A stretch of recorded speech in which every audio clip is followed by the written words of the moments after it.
नमस्कार, हिमाचल दस्तक में आप सभी का स्वागत है। मैं हूं आपके साथ प्रतिमा चौहान। हिमाचल प्रदेश की तमाम बड़ी खबरों की बात करते हैं। केंद्र सरकार द्वारा मनरेगा के स्थान पर 1 जुलाई से लागू की जा रही वीबीजी रामजी योजना को लेकर प्रदेश में सियासी पारा चढ़ गया है।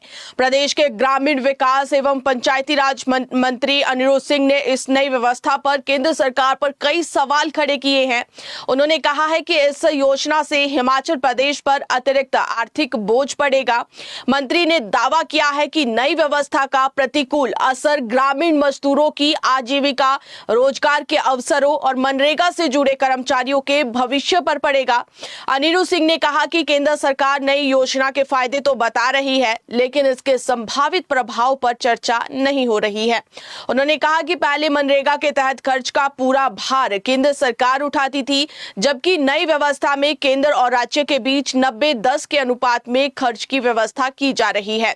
मंत्री ने कहा कि इससे राज्य सरकार पर अतिरिक्त आर्थिक जिम्मेवारी आएगी और हिमाचल जैसे पहाड़ी राज्य के लिए ये चुनौती बन सकता है। उन्होंने आरोप लगाया कि नई व्यवस्था के जरिए राज्यों पर आर्थिक दबाव बढ़ाया जा रहा है। अनिरुद्ध सिंह ने कहा कि मनरेगा एक मांग आधारित योजना थी, जिसमें जरूरत के अनुसार ग्रामीण लोगों को रोजगार मिलता था। उन्होंने कहा कि वर्ष 2024-25 में हिमाचल में मनरेगा के तहत करीब 395 लाख मानव दिवस सृजित किए गए थे। वर्ष 2025-26 के लिए केंद्र की ओर से केवल 250 लाख मानव दिवस का लक्ष्य तय किया गया था। नई व्यवस्था लागू होने के बाद रोजगार के अवसर सीमित हो जाएंगे और इस वर्ष प्रदेश में लगभग 220 लाख मानव दिवस तक ही पहुंच जाएगा। मंत्री ने कहा कि नई योजना के लागू होने के बाद मनरेगा मजदूरों की दिहाड़ी पर भी असर पड़ेगा।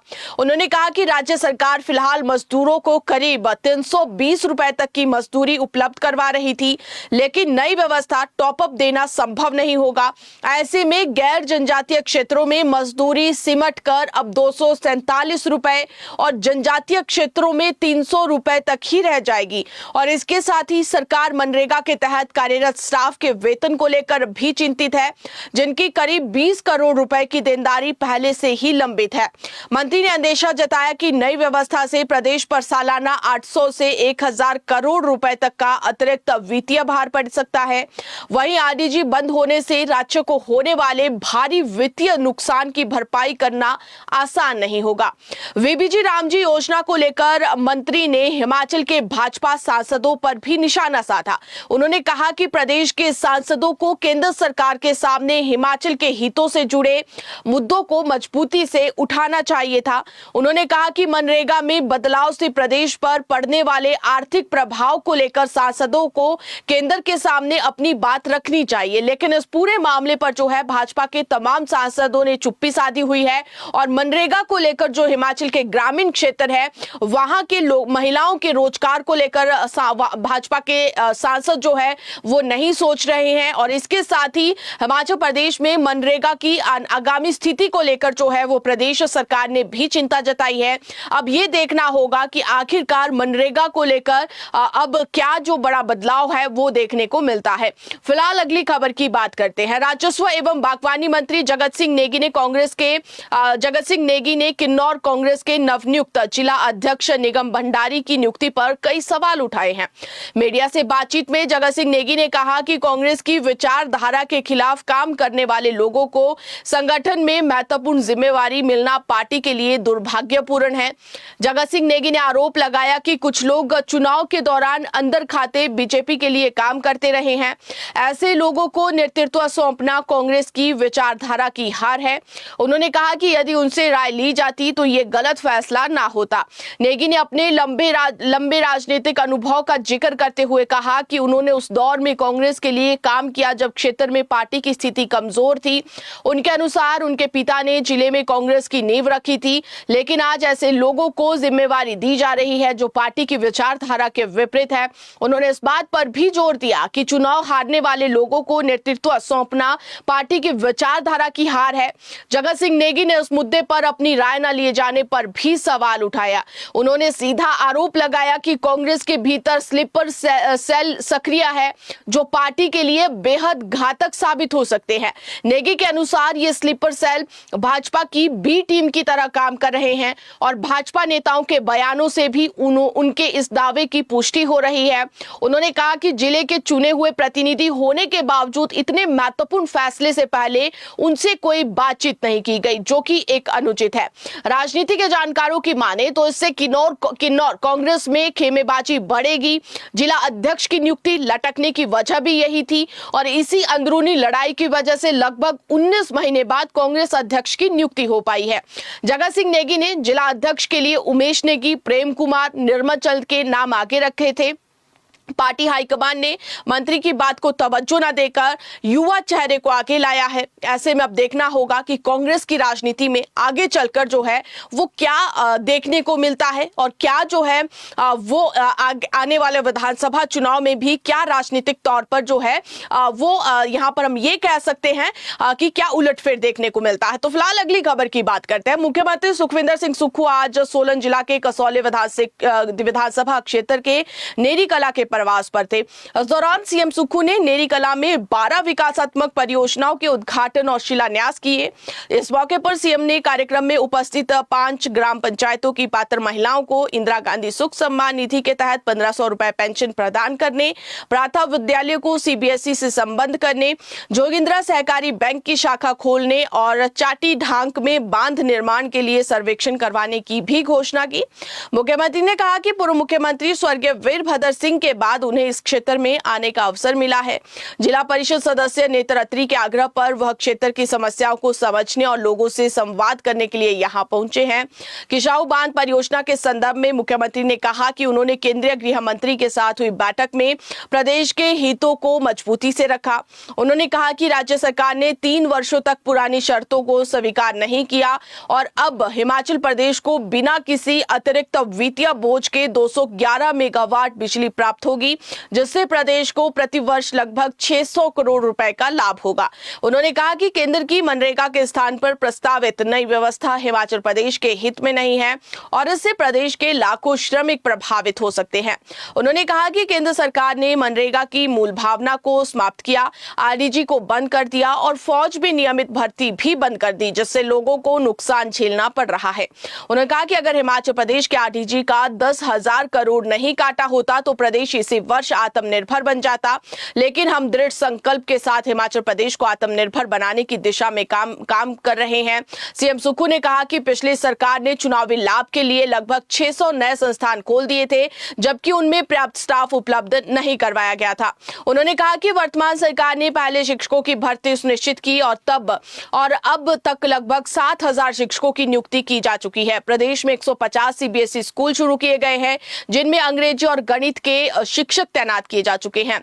जुलाई माह तक और शिक्षकों की भर्ती की जाएगी, जिससे इन विद्यालयों में शिक्षा की गुणवत्ता और बेहतर होगी। अगली खबर की बात करते हैं। उधर सरकार गांव के द्वार कार्यक्रम में मुख्यमंत्री सुखविंदर सिंह सुक्खू 27 जून को बड़ा भंगाल का प्रवास करेंगे। सीएम का रात्रि ठहराव 27 को बड़ा भंगाल में ही होगा। सूचना है कि सीएम इसके बाद चंबा जिला के सभी 5 विधानसभा क्षेत्रों का भी दौरा करेंगे। अगली खबर की बात करें तो एचआरटीसी चालक परिचालक यूनियन के प्रदेश अध्यक्ष मान सिंह ठाकुर ने आज शिमला में मीडिया से बातचीत में कहा कि प्रदेश सरकार ने एचआरटीसी के कर्मचारियों की 40 से 45 करोड़ रुपए की लंबित देनदारियों को जारी करने की मांग स्वीकार कर ली है। विस्तृत चर्चा और मांग पत्र पर सहमति मान सिंह ठाकुर ने बताया कि बीते कल अतिरिक्त मुख्य सचिव आरडी नजीम के साथ एचआरटीसी कर्मचारियों की लंबित देनदारियों को लेकर एक विस्तृत चर्चा हो चुकी है और इस चर्चा के दौरान उन्होंने निगम के कर्मचारियों के मांग पत्र पर विस्तार से विचार विमर्श किया और सरकार ने उनकी प्रमुख मांगों को मानने का आश्वासन भी दिया है। अगले खबर की बात करें तो हिमाचल राज्य नागरिक आपूर्ति निगम से सेवानिवृत्त कर्मचारी कल्याण संगठन की बैठक निगम मुख्यालय शिमला में निगम के प्रबंध निदेशक राजेश्वर गोयल की अध्यक्षता में आयोजित हुई। बैठक में संगठन द्वारा प्रस्तुत मांग पत्र पर विस्तृत चर्चा की गई। संगठन ने बिक्री पर्यवेक्षकों के वेतनमान संबंधी मामले के समाधान और 1 सितंबर 2014 के बाद सेवानिवृत्त कर्मचारियों के लिए सीपीएफ की संशोधित उच्च पेंशन योजना के संयुक्त विकल्पों के मामलों को क्षेत्रीय भविष्य निधि आयुक्त शिमला को भेजे जाने पर निगम का आभार जताया। बैठक में पेंशन ट्रस्ट एवं सुपरएनुएशन फंड से जुड़े मुद्दे भी प्रमुखता से उठाए गए। संगठन ने कहा कि वर्ष 2006-7 में गठित पेंशन ट्रस्ट में कर्मचारियों के सीपीएफ अंशदान और निगम के अंशदान के रूप में पर्याप्त राशि उपलब्ध होने के बावजूद वर्ष 2019 में लिए गए फैसले के कारण कई सेवानिवृत्त कर्मचारी पेंशन योजना के लाभ से वंचित रह गए। और इस मामले पर निगम प्रबंधन ने बताया कि मामला हिमाचल प्रदेश हाईकोर्ट में लंबित होने के कारण फिलहाल कोई फैसला नहीं लिया जा सकता। संगठन ने यह भी मुद्दा उठाया कि वर्ष 2015-16 के बाद निगम द्वारा पेंशन ट्रस्ट में अपना अंशदान रोक दिया गया था। इस पर प्रबंध निदेशक ने मामले की पुनः समीक्षा कर आवश्यक कार्रवाई का आश्वासन दिया। बैठक में वर्ष 2013 से लागू सेवानिवृत्त कर्मचारियों के जीवन साथियों के लिए मेडिकल बिल प्रतिपूर्ति सुविधा को वर्ष 2022 से बंद किए जाने का मामला भी उठाया। संगठन ने इस फैसले से सेवानिवृत्त कर्मचारियों पर पड़ रहे आर्थिक बोझ पर चिंता जताई। प्रबंध निदेशक ने इस विषय में व्यक्तिगत रुचि लेकर शीघ्र समाधान का भरोसा दिलाया और इसके अलावा वर्ष 2016 से 2022 तक के लंबित वेतनमान, ग्रेजुइटी और महंगाई भत्ते के भुगतान पर निगम प्रशासन ने बताया कि आवश्यक वित्तीय प्रावधान किया जा चुका है और सरकार से स्वीकृति मिलते ही भुगतान जारी कर दिया जाएगा। बैठक के बाद सेवानिवृत्त कर्मचारी कल्याण संगठन की कार्यकारिणी की अलग बैठक हुई जिसमें निगम प्रशासन की कार्यवाही की समीक्षा की गई। संगठन ने फैसला लिया कि अगले 15 दिनों तक प्रबंधन की कार्यवाही का इंतजार किया जाएगा। यदि इस अवधि में मांगों पर संतोषजनक प्रगति नहीं हुई तो संगठन प्रदेश व्यापी आंदोलन की रणनीति तैयार करेगा और सरकार व निगम प्रबंधन के खिलाफ आवाज को बुलंद किया जाएगा। संगठन का कहना है कि लंबे समय से लंबित मामलों के कारण सेवानिवृत्त कर्मचारी परेशान हैं और अब जल्द समाधान की आवश्यकता है। अगली खबर की बात करें तो प्रदेश सरकार ने लोक निर्माण विभाग में कार्यरत हजारों मल्टीटास्क वर्कर्स के लिए एक महत्वपूर्ण घोषणा की है। विभाग मुख्यालय द्वारा जारी एक अधिसूचना के अनुसार मल्टीटास्क वर्कर्स के मासिक मानदेय में वृद्धि की गई है। अब उन्हें 6,000 का मासिक मानदेय प्राप्त होगा जिससे प्रदेश भर के 5,000 से अधिक कर्मी लाभान्वित होंगे। वर्तमान में लोक निर्माण विभाग में तैनात मल्टीटास्क वर्कर्स को प्रति माह 5500 का मानदेय प्राप्त होता है। अब इसमें 500 की वृद्धि की गई है जिससे ये राशि 6,000 हो जाएगी।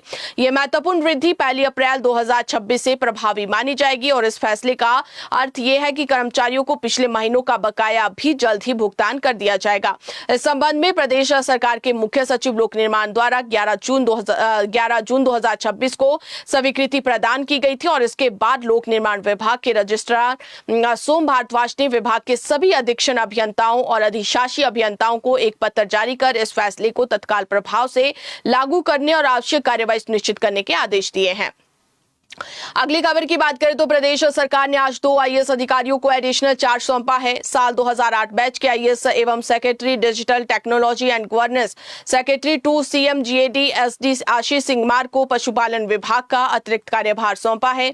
वहीं साल 2010 बैच के आईएएस एवं सेक्रेटरी अमरजीत सिंह को सुक्खू सरकार ने बड़ी जिम्मेवारी दी है। उन्हें सेक्रेटरी गृह का एडिशनल चार्ज दिया गया है। ऑर्डर में स्पष्ट किया गया है कि Amarjeet Singh additional chief secretary home के कंट्रोल में काम करेंगे। अगली खबर की बात करें तो हाईकोर्ट ने कुल्लू जिला के कसौल में जंगलों में आयोजित रेप पार्टियों के खिलाफ कार्रवाई न करने पर एसपी कुल्लू सहित संबंधित एसडीएम का तबादला करने के आदेश जारी किए हैं। कोर्ट ने आयोजन पर संज्ञान लेते हुए कुल्लू के जिला कानूनी सेवा प्राधिकरण के सचिव को मौके का निरीक्षण कर रिपोर्ट पेश करने के आदेश दिए थे। मुख्य न्यायाधीश गुरमीत सिंह संधावालिया और न्यायाधीश BC नेगी की खंडपीठ ने पार्टियों का आयोजन करने वाले संयोजकों के खिलाफ कड़ी कार्रवाई करने के आदेश दिए। कोर्ट ने कहा कि जंगलों में कोई भी इस तरह की पार्टी नहीं होनी चाहिए क्योंकि इससे कानून व्यवस्था पर विपरीत प्रभाव पड़ता है। आपको बता दें तो हाईकोर्ट ने DLS से कुल्लू के सचिव को आदेश दिए थे कि वे स्थानीय प्रशासन और पुलिस अधिकारियों की मदद से तुरंत उस जगह का दौरा करें और 10 दिनों के भीतर अपनी रिपोर्ट को सौंपे। कोर्ट ने कुल्लू के डिप्टी कमिश्नर और पुलिस अधीक्षक को भी निर्देश दिया था कि वे अपने निजी हल्फनामे दाखिल करें और इस संबंध में छपी खबर पर अपना स्पष्टीकरण दें। मामले पर सुनवाई 24 जून 2026 को निर्धारित की गई थी। रेप पार्टियों के संबंध में बताया गया था कि कसोल, जिसे मिनी इजराइल भी कहा जाता है, में 7 जून से 11 जून तक 4 दिन का कार्यक्रम आयोजित किया जा रहा है और आयोजन संस्था द्वारा इसका जोर शोर से प्रचार किया जा रहा है। टिकट की कीमतें प्रतिभागी 10,000 से 16,000 के बीच बताई जा रही है, जिससे चंडीगढ़, दिल्ली, मुंबई, बेंगलुरु, हैदराबाद, गोवा और इजराइल जैसे विदेशी संस्थानों से भी लोग आ रहे हैं। इसमें यह भी बताया गया था कि लगभग 10,000 लोगों ने इस कार्यक्रम के लिए बुकिंग की। अमेरिकी और मुख्य आयोजक इजरायली है। ज्यादा से ज्यादा लोगों को आकर्षित करके पैसे कमाने के लिए तेज आवाज वाले संगीत के वीडियो सोशल मीडिया पर वायरल हो रहे हैं। मामले पर सुनवाई 6 अगस्त को अब निर्धारित की गई है। अगली खबर की बात करें तो प्रदेश सरकार ने जूनियर ऑफिस असिस्टेंट आईटी पदों की भर्ती प्रक्रिया को एकीकृत और सुव्यवस्थित बनाने की दिशा में महत्वपूर्ण फैसला लिया है। कार्मिक विभाग द्वारा जारी आदेशों के अनुसार अब अनुकंपा आधार पर दी जाने वाली जो आईटी नियुक्तियां भी भर्ती निदेशालय के माध्यम से की जाएगी। कार्मिक विभाग के सचिव द्वारा जारी पत्र में बताया गया है कि राज्य सरकार ने 26 मार्च 2025 को भर्ती निदेशालय की स्थापना की थी, जिसका उद्देश्य जीओआईटी और अन्य श्रेणी सी पदों की सीधी भर्ती प्रक्रिया को तेज और प्रभावी बनाना है। और इसके बाद 12 मार्च को भर्ती निदेशालय के प्रशासनिक नियंत्रण में जीओआईटी का एक अलग राज्य स्तरीय कैडर भी गठित किया गया। सरकार ने स्पष्ट किया है कि वित्त विभाग द्वारा 6 जनवरी को अनुकंपा नियुक्ति नीति में किए गए संशोधन के तहत जीओआईटी पद पर अनुकंपा नियुक्ति के मामलों में संबंधित प्रशासनिक विभाग सभी आवश्यक औपचारिकताएं पूरी करने के बाद प्रस्ताव भर्ती निदेशालय को भेजेंगे। उसके बाद नियुक्ति का औपचारिक प्रस्ताव और नियुक्ति पत्र भर्ती निदेशालय द्वारा जारी किया जाएगा। कार्मिक विभाग ने कहा है कि विभागीय और राज्य कैडर की भर्ती अलग अलग समांतर प्रक्रियाओं से नहीं की जाएगी। सरकार की नीति के अनुसार सभी नियुक्तियों को एक समन्वित एवं एकल व्यवस्था के तहत लाया जाएगा, जिससे भर्ती प्रक्रिया में एकरूपता, पारदर्शिता सुनिश्चित हो सके। निर्देशों के अनुसार 6 जनवरी के बाद अनुकंपा आधार पर नियुक्त किए जाने वाले जीओआईटी कर्मचारियों को भर्ती निदेशालय द्वारा संचालित राज्य कैडर की स्वीकृति पद संख्या में शामिल किया जाएगा। अगली खबर की बात करें तो प्रदेश सरकार ने कॉलेजों में संचालित किए जा रहे अप्रेंटिसशिप अबेंडन डिग्री प्रोग्राम को प्रभावी ढंग से लागू करने के लिए प्रदेश विश्वविद्यालय और सरदार पटेल विश्वविद्यालय मंडी को संबद्धता की प्रक्रिया शीघ्र पूरी करने के निर्देश दिए हैं। वर्तमान में प्रदेश के 27 कॉलेज एडीपी का पाठ्यक्रम संबद्धता के बिना चल रहे हैं, यानी कि एफिलिएशन के बिना चल रहे हैं, जिसके चलते नए सत्र में विद्यार्थियों के दाखिले प्रभावित हुए हैं। शिक्षा विभाग के अनुसार कई कॉलेजों में एईडीपी कोर्स शुरू किए गए हैं, लेकिन विद्यार्थियों में पर्याप्त जागरूकता न होने के कारण अपेक्षित संख्या में प्रवेश नहीं हो पाया है। और इस स्थिति को देखते हुए शिक्षा सचिव ने संबंधित अधिकारियों और कॉलेज प्रबंधन को छात्रों और अभिभावकों के बीच इन पाठ्यक्रमों के प्रति जागरूकता बढ़ाने के आदेश दिए हैं। अगली खबर की बात करें तो प्राकृतिक आपदाओं की दृष्टि से संवेदनशील हिमाचल प्रदेश में आपदा प्रबंधन को और मजबूत बनाने की दिशा में बड़ा कदम उठाया गया है। राज्य सरकार अगले 3 वर्षों में 15,000 प्रशिक्षित आपदा रक्षक तैयार करेगी, जो किसी भी आपदा या आपात स्थिति के दौरान राहत एवं बचाव कार्य में प्रशासन की सहायता करेंगे। प्रदेश के विभिन्न जिलों, पंचायतों और स्थानीय समुदायों से युवाओं एवं स्वयं सेवकों का चयन कर उन्हें आपदा प्रबंधन का विशेष प्रशिक्षण दिया जाएगा। प्रशिक्षण के दौरान भूकंप, भूस्खलन, बाढ़, बादल फटने, सड़क दुर्घटनाओं और अन्य प्राकृतिक एवं मानव जनित आपदाओं से निपटने के गुर सिखाए जाएंगे। और इसके साथ ही प्राथमिक उपचार, खोज एवं बचाव अभियान, संचार प्रबंधन और आपातकालीन प्रतिक्रिया की भी जानकारी दी जाएगी।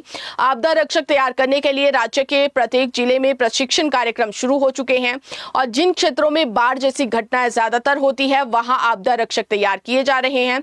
इसमें महिलाओं की भी सहभागिता ली जा रही है। हिमाचल में हर वर्ष मानसून के दौरान भूस्खलन, फ्लैश फ्लड और सड़क हादसों जैसी कई घटनाएं सामने आती है। ऐसे में स्थानीय स्तर पर प्रशिक्षित आपदा रक्षकों की उपलब्धता राहत और बचाव कार्यों को तेज और प्रभावी बनाने में महत्वपूर्ण भूमिका निभाएगी। आपदा की पहली सूचना से लेकर राहत पहुंचाने तक इन स्वयंसेवकों की भूमिका बेहद अहम मानी जा रही है। सरकार की योजना के तहत पंचायत स्तर तक आपदा प्रबंधन की मजबूत व्यवस्था विकसित की जाएगी, ताकि किसी भी संकट की घड़ी में स्थानीय स्तर पर त्वरित प्रतिक्रिया सुनिश्चित हो सके। प्रशिक्षित आपदा रक्षक प्रशासन, पुलिस, एनडीआरएफ, एसडीआरएफ और अन्य एजेंसियों के साथ समन्वय बनाकर कार्य करेंगे। पहाड़ी राज्य में आपदा जोखिम को कम करने और जान हानि रोकने के लिए सामुदायिक भागीदारी सबसे प्रभावी माध्यम है। ऐसे में 15,000 आपदा रक्षकों की ये फौज प्रदेश की आपदा प्रबंधन क्षमता को नई मजबूती प्रदान करेगी। प्रदेश सरकार का लक्ष्य केवल राहत एवं और बचाव तक सीमित नहीं है, बल्कि लोगों में आपदा के प्रति जागरूकता बढ़ाने और आपदा से पहले तैयारी की संस्कृति विकसित करने करना भी है और यही कारण है कि इस अभियान को गांव-गांव तक पहुंचाने की योजना बनाई जा रही है। अगली खबर की बात करें तो धर्मशाला के नरगोटा क्षेत्र में बीती रात एक सड़क हादसे में एक धर्मशाला के शीला चौक निवासी 28 वर्षीय अक्षरा कौरा की मौके पर ही मौत हो गई, जबकि कार में सवार युवती गंभीर रूप से घायल हो गई, जिसके सिर व बाजू में गहरी चोटें आई है। डॉक्टरों को उसकी एक बाजू काटनी पड़ी है। सिर पर चोट के कारण युवती की हालत नाजुक बनी हुई है। बताया यह भी जा रहा है कि हादसे में मृत अक्षरा कौरा युवाओं को स्टॉक मार्केट की कोचिंग देता था, जबकि घायल युवती मोहाली से मैथ में पीएचडी कर रही है। दोनों नरगोटा क्षेत्र में घूमने के लिए गए हुए थे। अगली खबर की बात करें, प्रदेश में एक और हत्या का मामला सामने आया है। कांगड़ा जिले में तेजधार हथियार से किसी ने शख्स का गला काट दिया। फिलहाल आरोपी की पहचान अभी नहीं हो पाई है, लेकिन पुलिस मामले की जांच कर रही है। आपको बता दें कि हिमाचल में बीते 15 दिन में ये चौथा मर्डर केस रिपोर्ट हुआ है। कांगड़ा जिले के जवाली पुलिस थाना के अंतर्गत ये मर्डर हुआ है। बेही बटियार पंचायत के गांव मंढोल के वार्ड नंबर 5 में 45 वर्षीय सुभाष चंद्र की हत्या कर दी गई। पुलिस ने मृतक की पत्नी के बयान के आधार पर मामला दर्ज किया है और बताया ये जा रहा है कि मृतक लोहे के औजार बनाने का काम करता था और जहां पर वो काम करता था वहीं पर यह हत्या को अंजाम दिया गया है। मीडिया से बातचीत में एएसपी नूरपुर धर्मचंद वर्मा ने बताया कि पुलिस ने मृतक की पत्नी के बयान के आधार पर अज्ञात हमलावरों के खिलाफ मामला दर्ज कर लिया है और शव को कब्जे में लेकर पोस्टमार्टम के लिए भेज दिया गया है। हत्या के कारणों और आरोपी की पहचान को लेकर जांच शुरू कर दी गई है। अगली खबर की बात करें तो जिला चंबा के स्पोग संपर्क मार्ग पर आज दोपहर बाद एक दर्दनाक हादसे में पति पत्नी की ढांक से गिरने के कारण मौत हो गई। मृतकों की पहचान गोरख तथा उनकी पत्नी सुषमा के रूप में हुई है। बताया यह भी जा रहा है कि दोनों स्पोग संपर्क मार्ग पर किसी कार्य से जा रहे थे, तभी अचानक उनका संतुलन बिगड़ गया और वे गहरी ढांक में जा गिरे। हादसे में दोनों की मौके पर ही मौत हो गई है। अगली खबर की बात करें तो मौसम विज्ञान केंद्र शिमला के मुताबिक राज्य में 26 जून से 1 जुलाई तक मौसम खराब बना रहेगा। इस दौरान लगातार 7 दिनों के लिए येलो अलर्ट जारी किया गया है। खासतौर पर 30 जून व 1 जुलाई को प्रदेश में हैवी रेनफॉल होने की चेतावनी दी गई है। ऐसे में जून माह के आखिर व जुलाई माह के पहले दिन लोगों को भारी बारिश से परेशानियों का सामना भी करना पड़ सकता है। तो फिलहाल अभी के लिए इतना ही। आप दीजिए इजाजत। देखते और पढ़ते रहिए हिमाचल दस्तक। नमस्कार।